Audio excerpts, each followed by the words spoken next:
밤 11시 성공한 사람들의 이야기를 들려드리는 이 시간. 안녕하세요. 성공의 밤입니다. 인생은 매 순간 선택의 연속입니다. 눈앞에 편한 길이 펼쳐져 있을 때 대부분은 그 길로 갑니다. 하지만 어떤 사람들은 고개를 젓습니다. 그건 나답지 않아. 그 길 끝에 내가 원하는 게 없어. 그는 그런 사람이었습니다. 작은 체구, 어린 시절부터 영양실조 소리를 들을 만큼 약한 몸. 프로구단 스카우터들은 그를 한 번도 제대로 쳐다보지 않았습니다.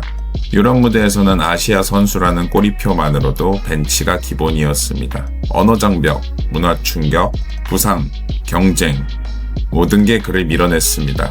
그런데도 그는 매번 선택했습니다. 더 어려운 길, 더 먼 길, 더 아픈 길. 두 개의 심장을 가진 남자. 하나의 심장은 절대 멈추지 않고 뛰었고 또 하나의 심장은 세상이 아무리 세게 때려도 꺾이지 않았습니다. 박지성. 오늘은 그의 발자국 하나하나를 따라 걸어갑니다. 작은 체구로 세계 최고의 클럽 역사에 이름을 새긴 남자. 한국 축구가 세계에 처음으로 당당히 외친 이름. 박지성의 이야기. 편하게 기대시고 위대한 성공의 발자취를 따라가 보겠습니다. 1981년 2월 25일 서울에서 태어났지만 공식 생일은 3월 30일로 등록됐습니다. 어머니가 닭띠해에 태어난 아이가 좋지 않다고 여겨 일부러 늦춰 기록했죠. 그의 인생은 태어날 때부터 이미 다른 길을 예고하고 있었습니다. 아버지는 육가공 공장에서 새벽부터 밤늦게까지 힘겹게 일했고 어머니는 동네 작은 식당에서 설거지와 서빙을 도맡아 가족을 지켰죠. 집은 늘 빠듯했습니다. 거기에 박지성은 태어날 때부터 몸이 약했죠. 자주 아프고 키도 또래보다 작았고 체중은 더 적게 나갔습니다. 병원에서조차 운동은 피하는 게 좋겠다고 권할 정도였죠. 아버지는 운동은 무리라고 판단했고 공부 열심히 해서 공무원이 되길 바랬습니다. 하지만 초등학교 4학년 수원 세류초등학교 운동장에서 우연히 친구들이 차는 공을 받아본 순간 모든 게 바뀌었죠. 그 공을 차는 느낌, 발바닥에 전해지는 진동, 공이 날아가는 궤적, 바람을 가르는 소리. 그날 이후 그는 매일 학교 끝나자마자 운동장으로 달려갔습니다. 친구들이 집에 가서 놀아도 그는 남아 공을 찼죠. 아버지의 반대는 점점 심해졌습니다. 몸도 약한 애가 무슨 축구하다 다치면 어떻게 하냐는 식으로 그를 다그쳤죠. 어린 박지성은 대답 대신 행동으로 보여주기로 했습니다. 그는 단식 투쟁을 이어갔고 며칠 동안 밥을 거부했습니다. 눈물 흘리며 축구를 시켜줄 때까지 버텼고 부모님은 결국 무릎을 꿇고 말았습니다. 그날부터 새벽 5시 알람이 울리면 박지성은 운동복을 입고 집을 나섰습니다. 10km 조깅으로 하루를 시작하고 공 1000번 리프팅, 벽차기 수백 번, 체격을 키우기 위해 영양 보충제로 개구리와 사슴벌레를 갈아서 먹기도 했습니다. 그는 나중에 인터뷰에서 그 맛을 아직도 잊을 수 없다고 웃으며 회상했죠. 동네 아이들은 작은 애가 또 공차로 가네 하며 비웃었지만 그는 듣지 않았습니다. 오직 공에만 집중했습니다. 박지성은 초등학교 6학년 때 지역대회에서 처음으로 주목받기 시작했습니다. 하지만 프로클럽 스카우터들은 여전히 그를 지나쳤죠. 키가 작아서 안 돼. 프로에서는 버틸 수 없어. 그 말이 그의 귀에 박히도록 들었습니다. 그래도 그는 키는 못 키워도 활동량은 누구보다 많을 수 있다는 마음을 먹으며 본인의 노력으로 변화할 수 있는 것에 집중했습니다.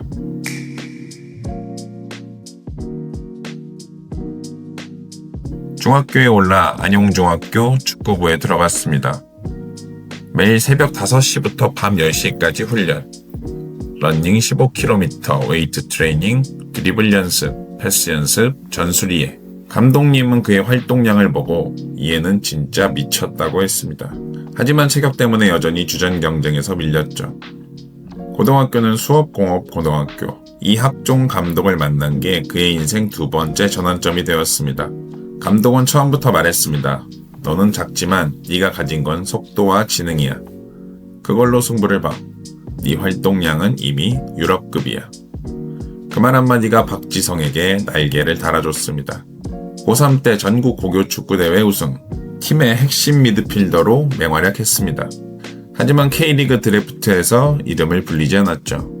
대학 가서 더 키워, 아직은 안 돼. 그게 당시 스카우터들의 한결같은 답변이었습니다. 그는 실망했지만 포기하지 않고 명지대학교로 입학하게 됩니다.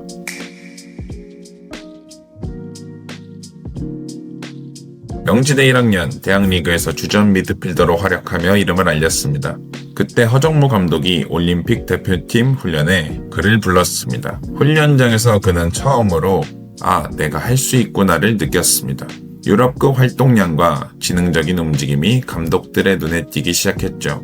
2000년 초 일본 제2리그 교토 퍼플 상가에서 연락이 왔습니다. 연봉 2천만엔, 아시아 선수로는 파격적인 제안이고 K리그에서 기회가 없던 그에게 유일한 문이었습니다. 그는 망설이지 않았습니다. 한국에서 안 되면 일본에서라도 라는 마음을 갖고 또 한 번의 어려운 길을 선택합니다.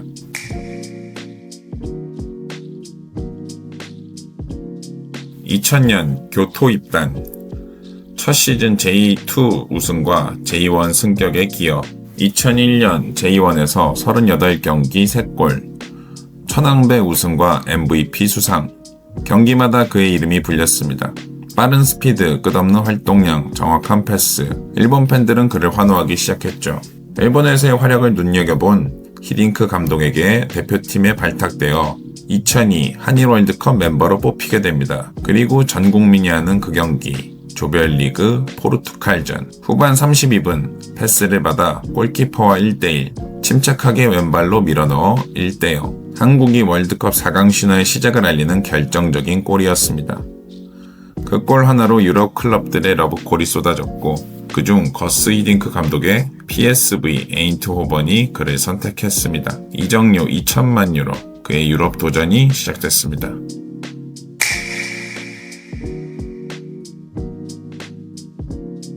(2003년 1월) PSV 입단. 처음 6개월은 지옥이었습니다. 네덜란드, 추운 날씨, 빠른 경기 템포, 문화 충격, 벤치 신세가 기본이었죠. 긴 암흑기를 거치며 그는 이대로 멈춰선 안 된다고 생각하며 다시 마음을 다잡게 됩니다. 2004-2005 시즌 챔피언스 리그 폭발, 16강 모나코전에서 골, 8강 리옹전에서 맹활약, 준결승 AC 밀란 2차전, 2005년 5월 4일 PSV 홈, 후반 20분경 왼발 중거리 슛으로 선제골, 챔스 본선 한국인 첫 골.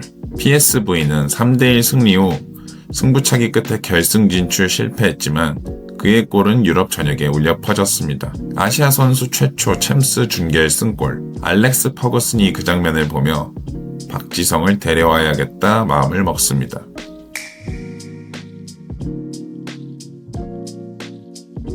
(2005년 7월 8일) 이적료 600만 유로, 등번호 13번. 첫 시즌은 부상과 벤치의 연속, 언어장벽, 빠른 프리미어리그 템포. 하지만 퍼거슨과 박지성은 포기하지 않았습니다. 2006-2007 시즌 리버풀전 결승골, 아스널전 골, 그리고 2007-2008 시즌 챔피언스 리그 결승 모스크바, 첼시전 120분 풀타임 페널티킥 골, 아시아 최초 챔스 우승. 관중석에서 한국 국기가 펄럭였고 그는 눈물을 보였습니다. 아스널전 2골, AC 밀란전 골, 2009-2010 챔스 16강 2차전 4대0 대승. 피를로를 완벽 봉쇄 후 쐐기골을 꽂아버립니다. 바이에른 미넨전 어시스트. 2008 클럽 월드컵 결승 LDU 키토전 결승골. 중요한 경기마다 그는 있었고 숫자는 적었지만 맨유 통산 205경기 27골 25도움. 거의 모든 순간이 결정적이었고 퍼거슨은 그를 빅게임 플레이어라고 불렀습니다.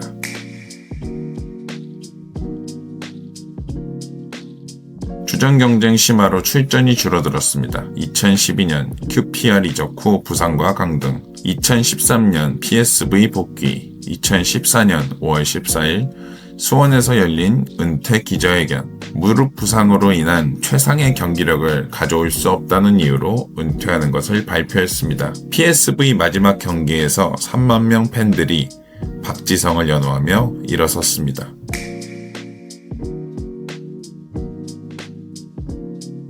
(2000년) 데뷔부터 2011년 은퇴까지 100경기 13골, 당시 한국 A매치 최다 출전 기록이었습니다. 2002 포르투갈전 결승골, 2006 프랑스전 동점골, 2010 남아공 월드컵 주장으로 16강. 그는 그렇게 한국 축구의 상징이 됐습니다.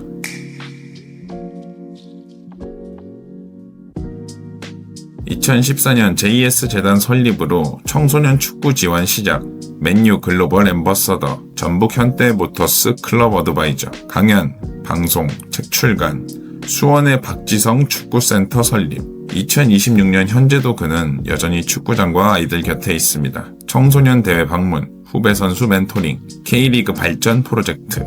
그는 말합니다. 저는 특별하지 않아요. 그냥 포기하지 않았을 뿐입니다. 박지성은 우리에게 보여줬습니다. 작아도, 약해도, 세상이 수백 번 아니오라고 말해도 두 개의 심장이 계속 뛴다면 언젠가 그 아니오가 가능으로 바뀐다는 걸. 그가 달린 길 위에 지금도 수많은 발자국이 이어지고 있습니다. 한국의 아이들, 아시아의 꿈나무들, 포기하고 싶은 순간 한 번만 더 박지성처럼 일어나 보지 않겠습니까? 여기까지 박지성 선수의 이야기였습니다. 끝까지 시청해주셔서 감사하고 오늘 밤도 당신의 성공이 선명해지길 바랍니다. 성공의 밤이었습니다.